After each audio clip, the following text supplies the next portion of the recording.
সকালবেলায় ঘুম থেকে উঠে নিজেকে কেমন অপসরা অপসরা মনে হতে লাগলো।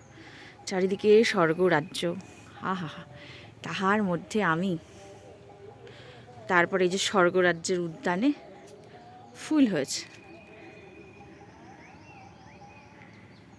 কিন্তু স্বর্গরাজ্যে আবার কংক্রিটের দেওয়ালটা কোথা থেকে আসলো? আহা হা, কি সুন্দর স্বর্গরাজ্যের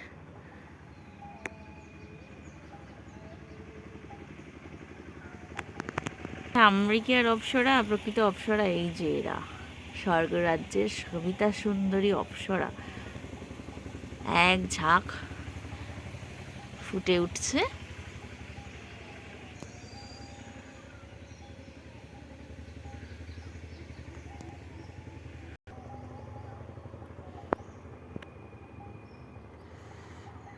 কিন্তু তার মধ্যেই যে কি সুন্দর স্বর্গরাজ্য, আহা হা। পাশ থেকে হঠাৎ কে বলে উঠলো, নিজেকে তো স্বর্গরাজ্যের অপ্সরা মনে করিস না, এটা মেঘ নয়, কুয়াশা। দেখি থাক, ঠান্ডায় হাঁচি কাশি শুরু হয়ে যাবে, তখন বুঝবি নিজেকে স্বর্গরাজ্যের অপ্সরা মনে করার ফল।